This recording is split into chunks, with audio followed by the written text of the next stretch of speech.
Liberando sus frenos. Hace muchos años, cuando comencé a estudiar las emociones negativas, el punto más crítico que descubrí fue que no se puede hacer ningún progreso hacia la salud, la felicidad, el amor y el cumplimiento del potencial mientras se insista en mantener intactas las emociones negativas. Y lo único bueno de las emociones negativas, si es que tienen algo de bueno, es que las emociones negativas no son permanentes. Lo dice hasta Sigmund Freud, no hay un lugar permanente para las emociones negativas en el subconsciente. En otras palabras, son visitantes indeseados. Son hábitos negativos o patrones de respuesta negativos que pueden eliminarse, y el punto inicial para eliminarlos es entender de dónde vinieron y entender cuáles fueron los factores causales, volviendo a la niñez temprana, que desencadenó el desarrollo de las emociones negativas y nos han dado como adultos una predisposición a ser negativos de una u otra forma. Esto nos lleva al condicionamiento de la niñez temprana. Recuerden que ya dijimos que el punto inicial de los patrones de hábitos negativos compulsivos e inhibitorios era la crítica destructiva. La crítica destructiva es el gran destructor. La crítica destructiva destruye a las personas en su interior y las deja caminando en círculos por fuera. Muchas personalidades han sido minadas y destruidas, mucha autoestima ha sido puesta de lado como resultado de la crítica destructiva más que cualquier otra cosa que podamos imaginar. La crítica destructiva es el gran asesino. Ahora, ¿por qué es eso tan malo? Sabemos que los niños en sus primeros años y al ir creciendo tienen una necesidad tremenda de amor y aprobación de sus padres. De hecho, muchos psiquiatras y psicólogos han dicho que la razón número uno de la enfermedad mental en los adultos es el retiro de amor o el amor no expresado. Sabemos que cualquier persona con prestigio, una persona que es importante para un niño, tiene un impacto enorme en ese niño, y los niños hasta la edad de 6 años tienen muy poca habilidad para discriminar entre una crítica válida y una crítica inválida. Lo que esto significa es que todo lo que diga un padre o un pariente mayor o una persona mayor, cualquier cosa que diga una persona de prestigio o una persona importante para un niño es aceptada como cierta. Es aceptada como una representación válida de la realidad.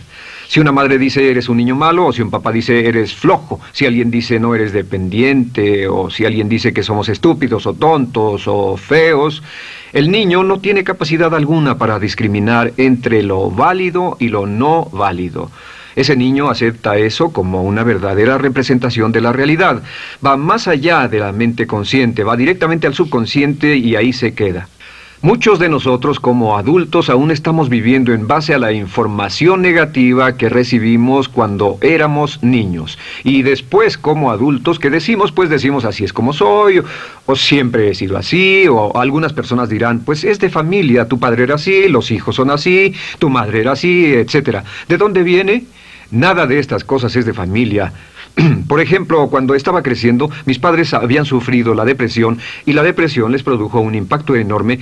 Y cuando hablábamos de comprar algo, lo recuerdo muy bien, mis padres se ponían muy tensos y decían, no podemos pagarlo, no podemos pagarlo, no podemos pagarlo, no podemos pagarlo.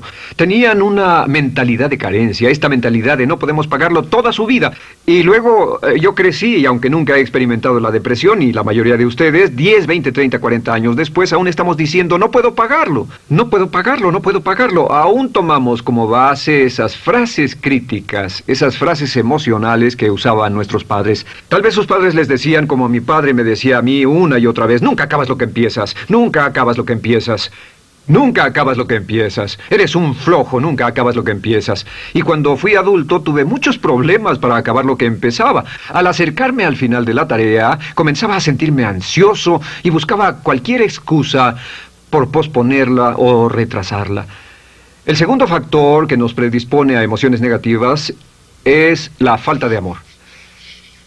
Sabemos que las personalidades de los niños se desarrollan al grado en que reciben una alta calidad y una alta cantidad de amor de sus padres. Existe una relación de 1 a 1 entre la cantidad de amor, la calidad de amor y una personalidad sana. Ese amor negado o la privación de amor es la causa clave de la infelicidad, la negatividad y la enfermedad mental en los adultos. Para que un niño se sienta realmente amado, el niño debe tener padres con buenos conceptos, y la mayoría de nosotros tuvimos padres que fueron víctimas de sus padres, que a su vez fueron víctimas de sus padres. Un escritor famoso dice que todo el mundo es víctima de una víctima. Todos son víctimas de víctimas. Nuestros padres quisieron criarnos de la mejor forma posible, pero ellos mismos fueron víctimas de víctimas. Y para que un niño se sienta realmente amado, deben existir 3 condiciones. La condición número 1 es: los padres deben amarse a sí mismos.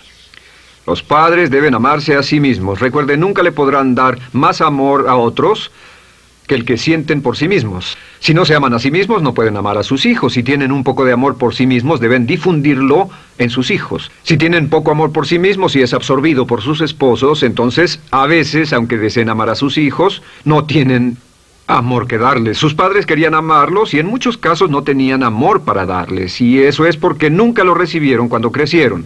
El segundo requisito es: los padres deben amarse mutuamente. Para que un niño crezca sintiendo confianza en sí mismo, crezca sintiéndose amado, a salvo y seguro, debe crecer en un ambiente donde los padres se amen. No hay nada que le dé más temor a un niño que crecer en un hogar donde los padres peleen entre sí, donde los padres no se amen, donde haya dificultades, porque el niño siempre tiene una tendencia, primero que nada, ser una víctima, pues al niño se le grita y se le vocifera, y entonces cree que la razón por la que mamá y papá pelean es su culpa.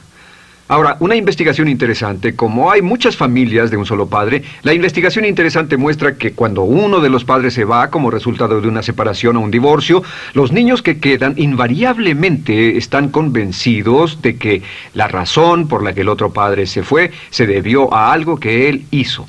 Y es importante que si un matrimonio o una relación va a terminar y uno se va a ir, que el padre que se quede les diga a los niños una y otra vez que la razón por la que la relación no funcionó no tuvo nada que ver con ellos. Solo tuvo que ver conmigo y con papá, conmigo y con mamá. No tiene nada que ver con el niño. El niño necesita oírlo muchas veces antes de que se sienta confiado y seguro. Y por supuesto, siempre es mejor que un niño sea criado por un padre que lo ama que por 2 padres que no se aman. Una tercera condición que debe cumplirse si no quiere que exista la falta de amor es que los padres deben amar al niño. Los padres deben amar al niño. Bueno, esto parece muy obvio y muy lógico. La verdad es que, y esto es lo más difícil para usted y para mí como adultos, que ni siquiera lo pensamos, que es posible que nuestros padres no nos quisieron. No porque no lo intentaran, querían amarnos y tenían la intención de hacerlo, desde luego, etcétera, etcétera, pero simplemente como tenían conflictos mutuos y problemas sin resolver con sus padres, y sufrieron la guerra y la depresión, tenían que hacer carrera y otras responsabilidades, nunca lo lograron totalmente. ¿Entienden? Esa fue la dificultad. Lo deseaban, pero nunca lo lograron. La única forma en que puede amarse a un niño es pasando una gran cantidad y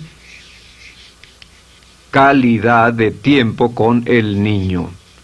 Tiempo en gran cantidad y calidad con el niño.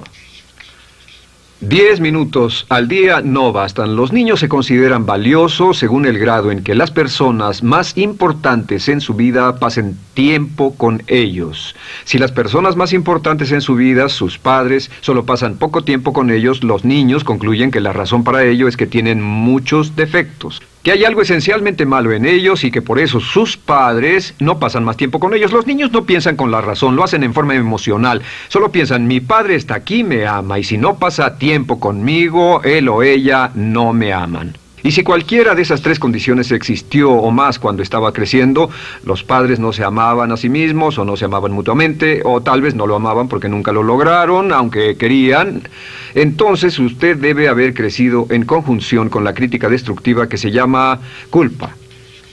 ¿Y qué es la culpa? Pues simplemente la culpa es un sentimiento de no valer mucho. ¿De dónde sacamos este sentimiento? Lo obtenemos cuando continuamente gente importante nos critica en nuestra vida y simultáneamente no nos dan el amor que necesitamos. Sentimos que no valemos mucho o que no valemos nada.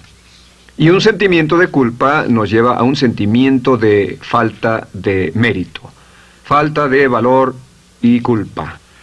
Y esa culpa, ese sentimiento de falta de mérito, es el mayor problema del siglo XX, la principal fuente de enfermedad mental. Es la fuente principal de los problemas en las relaciones, la fuente principal de enfermedad psicosomática, la fuente principal de la mayoría de los problemas que afectan a nuestra sociedad. Es el profundo sentimiento de culpa y falta de mérito que se expresa o se esconde en los pensamientos o en la actitud: no valgo suficiente, no valgo suficiente. No valgo suficiente. Ya hablamos de la autoestima y de lo importante que es. La autoestima significa me quiero mucho, me quiero mucho, me quiero mucho, me quiero mucho. Las personas que han sido criadas con críticas destructivas durante su vida no solo no se agradan a sí mismas, no sienten que sean lo bastante buenas para nadie, y en muchos casos están llenos de odio por sí mismos. Se odian a sí mismos, se autocondenan o se detestan. Y verán que esto sale en sus conversaciones y sale en sus relaciones con otras personas. Las personas que no se quieren a sí mismas, aunque quieran tener buenas relaciones, simplemente no son capaces de ello. Las personas que piensan que no son buenas para nada siempre lo hacen aflorar, siempre será un problema. Ahora, ¿cuál es la razón principal de la culpa? ¿De dónde viene la culpa? La culpa viene de 3 fuentes negativas: padres negativos, influencias negativas o religión negativa. Una de las 3. Cualquiera de estas 3 usa la culpa. De la culpa se valen y aprovechan, en especial los padres y las organizaciones religiosas, por 2 razones. Una es el castigo.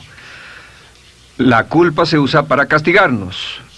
Cuando estamos creciendo, el castigar es la forma más fácil de hacer que uno se sienta mal. Nuestros padres nos hacen sentir mal castigándonos físicamente o sermoneándonos o regañándonos. Y el castigo es una forma muy eficaz de irnos conformando o de conseguir que hagamos lo que los demás quieren. La segunda razón por la que se usa la culpa cuando se practica en forma consciente, y algunas organizaciones la practican así, es para tener más control emocional en especial, porque se puede controlar a una persona emocionalmente con culpa y manipular su comportamiento. Hay muchas organizaciones que usan la culpa como una herramienta de control y manipulación. Si puede controlar a las personas con suficiente fuerza y en forma emocional, puede conseguir su dinero, puede conseguir su tiempo, puede conseguir su compromiso, demandar sus recursos, etc. Muchas organizaciones usan la culpa para aplicar un castigo. Muchas organizaciones de caridad que se anuncian por televisión, en especial las de causas benéficas que involucran a niños o a personas incapacitadas, usan un sentimiento de culpa. A usted le va tan bien que debe sentirse culpable por estas personas que sufren. O envíenos algo de dinero y eso se encargará de su culpa por un momento hasta que lo incluyamos en nuestra lista de correo, etc. Y la culpa es un estándar. ¿Por qué se usa tan comúnmente? Pues primero que nada porque casi todos nosotros la tenemos en mayor o menor grado. Y número 2, es fácil. La culpa es fácil. ¿Por qué nuestros padres la usan con nosotros? ¿Por qué nuestras madres la usan con nosotros? Nuestras madres pueden controlarnos con la culpa en un cuarto repleto. Nuestra madre puede controlarnos a miles de kilómetros por teléfono. Los padres usan la culpa en sus hijos porque sus padres usaban la culpa en ellos y así sucesivamente. Es lo más fácil. No existe un esfuerzo físico. Puede hacerse con una mirada o de reojo o una palabra. Ya sabe que las personas siempre buscan lo más fácil. Esté alerta. Ustedes han sido criados en un ambiente donde se les ha hecho sentir culpa y casi todos lo vivimos. Debemos entender que la culpa es como una letrina o bacterias emocionales negativas que se colocan en la raíz de su psique o su subconsciente y activan todas las demás emociones negativas: furia, odio, envidia, resentimiento, frustración y duda, temor, etcétera. Las crea y las activa a todas, y la forma para en realidad deshacerse del centro es exorcizarlo, extirparlo. Y es lo que vamos a hacer el resto de esta sesión. Primero, ¿cómo podemos saber si nos criaron con sentimientos de culpa? Bien, a esto le llamamos la manifestación adulta de la culpa. Manifestación adulta de la culpa. Puede saber, probándose a sí mismo, cuánto de esto tiene. Número 1, la manifestación adulta de la culpa es que tiene sentimientos de inferioridad, sentimientos de inadaptabilidad y de no merecer las cosas. No siente que merezca que le pasen cosas buenas.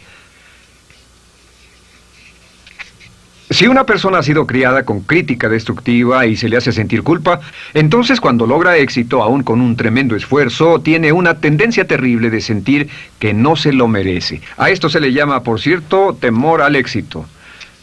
El temor al éxito es solo otra forma de decir que la persona que ha estado condicionada a pensar de sí misma como poco valiosa o no lo bastante buena, se siente muy incómoda cuando experimenta el éxito. Se siente muy tensa y a disgusto. Realmente si sienten demasiada tensión, comienzan a aspirar cocaína, a beber demasiado alcohol, se enredarán en comportamientos autodestructivos, tendrán una sensación tremenda de ansiedad, como si alguien fuera a descubrir algo de ellos. Hay un libro en la librería que dice, si me está yendo tan bien, ¿por qué me siento como un impostor? Tienen el llamado síndrome del impostor.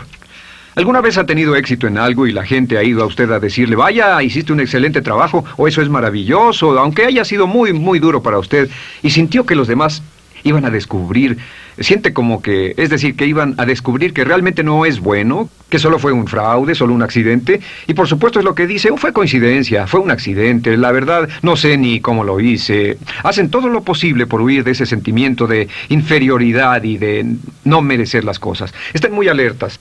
La segunda manifestación adulta de la culpa es la autocrítica destructiva. Hay una línea de un gran poeta que dice, aquellos a quienes se les hace mal, hacen mal a su vez.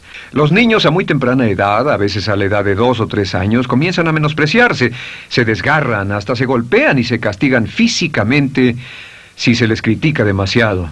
Siempre dicen el equivalente de no valgo suficiente o no soy muy bueno, y se castigan a sí mismos. Y la crítica destructiva es un síntoma real de un sentimiento escondido de culpa e insuficiencia. El número 3 es que, fácilmente manipuladas por la culpa, las personas pueden jalar sus cordones de culpa en forma muy simple. Realmente vemos que existen 2 tipos de personas en el mundo, los lanzadores de culpa y los receptores de culpa. Invariablemente, estas personas se atraen mutuamente. Y por supuesto el lanzador de culpa es la persona que se identifica con el padre que lanzó la culpa y el receptor es la persona que se identifica con el que atrapó la culpa. Pero los lanzadores y los receptores de culpa se unen, se equilibran perfectamente, se establecen y forman una nueva generación de lanzadores y receptores de culpa. Podemos decir que usted es fácilmente manipulado por la culpa, porque ha estado muy bien condicionado. Su jefe puede tirar de su cordón de culpa, una persona en un autobús puede tirar de su cordón de culpa, una sobrecargo puede tirar de su cordón de culpa. Esté muy alerta a esto. La cuarta manifestación de culpa es que usted la usa. Usa la culpa y culpa a otro generosamente. ¿Por qué? Pues si ha funcionado en usted, la hará funcionar en ellos. Le parecerá que es un intercambio, un trato muy justo. Usa la culpa y la culpabilidad y se convierte en la base de sus relaciones con los demás. Cuando algo sale mal, les echa la culpa a ellos. Algo sale mal, culpa a alguien más. En cuanto hay un problema, busca a quién culpar. Un experimento muy interesante con la cámara escondida hace algunos años, fue que hicieron una plancha de hielo y la pusieron en la acera sin que nadie los viera. No hacía mucho frío, pero lo hicieron y observaron cómo reaccionaban las personas cuando pasaban por ahí, cuando caminaban por ahí, llegaban a esa plancha de hielo, se desequilibraban y se resbalaban, y lo primero que hacían era observar a la persona más cercana a ellos, enojados, verdaderamente furiosos. En otras palabras, buscaban a quién culpar. Y si no había nadie cerca de donde habían caído, se levantaban otra vez, miraban a su alrededor, no había nadie y entonces pateaban el piso, pateaban con fuerza y se iban. Nuestra tendencia natural cuando algo sale mal es buscar a alguien o algo a quien culpar, en especial si nos criaron con una culpa continua. Y la quinta manifestación es lo que llamamos lenguaje víctima. Ahora recuerden que hablamos sobre la ley de concentración. Dice, lo que siembras cosecharás. También dice, si usas lenguaje de víctima, mantienes viva la culpa, la refuerzas, la edificas, la cultivas, la utilizas. El lenguaje víctima es lenguaje como no puedo, no puedo, no puedo. Cuando dice no puedo, no puedo, no puedo, envía un mensaje a su mente subconsciente y la mente subconsciente comprende que está inhabilitado, que no tiene control, que es una víctima. Y cuando desea poder hacer algo, su mente subconsciente retroalimenta su mensaje y dice no puedes, no puedes. Y lo segundo que dice es tengo que, y otra vez no tengo control, no estoy a cargo. Pero existe otra expresión del lenguaje víctima que debemos evitar, y es esta, trataré. Trataré, sea lo que sea, trataré. ¿Qué significan las palabras trataré? Pues déjenme decirles qué significan. Significan voy a fracasar y lo digo anticipadamente para que no me vengan con represalias. En otras palabras, dice trataré de llegar a tiempo, pero lo que está diciendo es tal vez llegue tarde y no pueden reclamarme porque dije que trataría. Cuando una persona dice trataré, está disculpando su fracaso por anticipado. Si fuera al doctor y el doctor lo examinara, lo auscultara y le dijera, pues está en pésimas condiciones, tendremos que intervenir, debemos llevarlo al hospital ahora mismo, me sorprende que haya llegado aquí. Usted dirá, bueno doctor, espero que haga un buen trabajo. Y él dice, trataré. Si él dice eso, usted seguramente buscará otro médico. O si va a un abogado. Lo culpan de algo y va a un abogado y le presenta su caso y dice, oiga, va a defenderme, y él dice, trataré.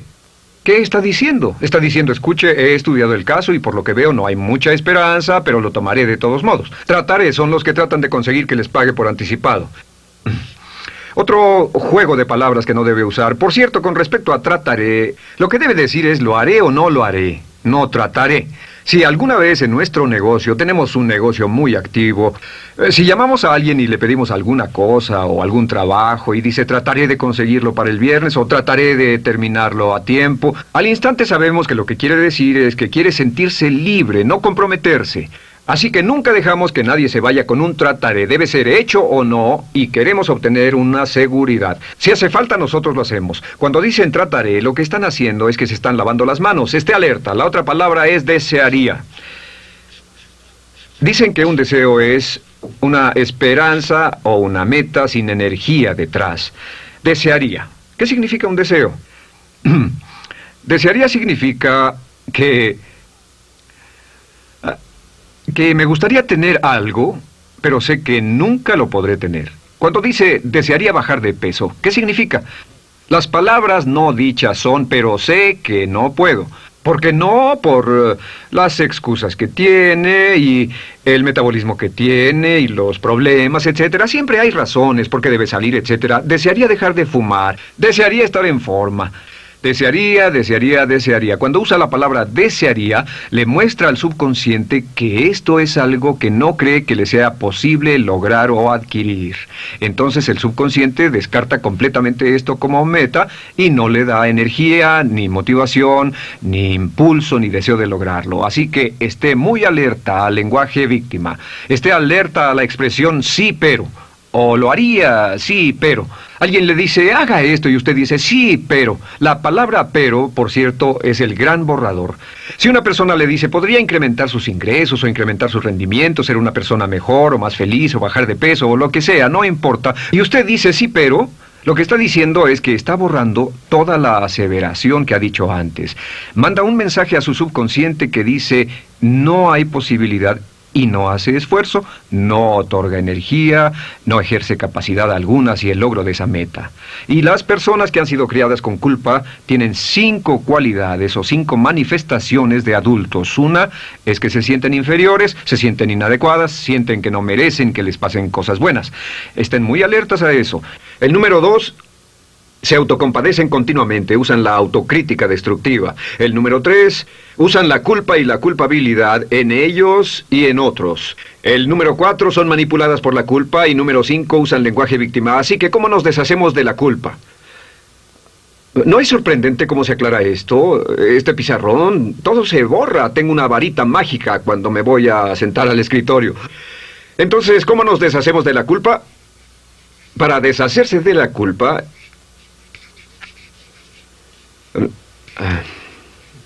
este es el proceso.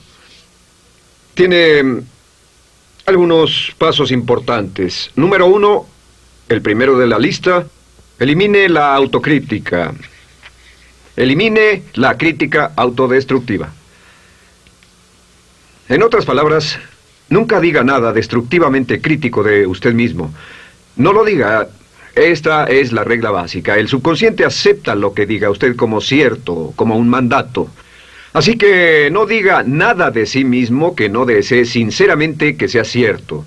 No diga estoy cansado, estoy gordo. No diga no puedo o debo. No diga nada a menos que quiera que sea cierto. Las palabras que van después de la palabra yo son las palabras que su subconsciente registra como mandatos, excepto cuando dice yo desearía o lo intentaré. Así que elimine la crítica destructiva. Siempre hable en términos positivos sobre usted. Me gusta mi persona, puedo hacerlo, lo haré, escogí hacerlo, pero nunca diga no, no puedo.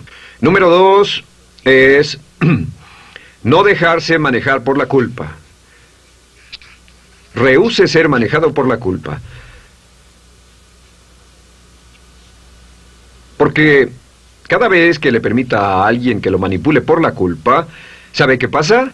Refuerza y hace más poderoso el efecto de la influencia de la culpa en su vida. Cuando yo crecí, debo decir que yo crecí en una familia que estaba muy influenciada por la religión negativa. Realmente mi madre, Dios la bendiga, tenía un cinturón negro en el pecado e hizo un trabajo verdaderamente soberbio en ello. Y yo tardé en sobreponerme. Cuando me casé con Bárbara, ella también venía del mismo tipo de familia y recapacitamos. Hay una hermosa respuesta cuando uno de los dos caía de nuevo en los viejos patrones. Decía, no tratas de hacerme sentir culpable, ¿o sí? No tratas de hacerme sentir culpable, ¿o sí? Solo diga, no tratas de hacerme sentir culpable, ¿o sí? Y no deje que las personas lo manipulen usando la culpa. El número 3, no use la culpa o la culpabilidad y anuncie que no va a usarla. No la use en otras personas y permita que sus hijos o su cónyuge digan lo mismo. No tratas de hacerme sentir culpable, ¿o sí? Repítalo una y otra vez. Y si la otra persona le dice, eso es lo que trato, contéstele, no va a funcionar. Y no funcionará. Es que la culpa solo funciona mientras usted no sepa que está siendo usada en usted. El número 4 es lo que llamamos la ley del perdón. Es la más importante de todas. Realmente es el centro, es el meollo de toda esta sesión.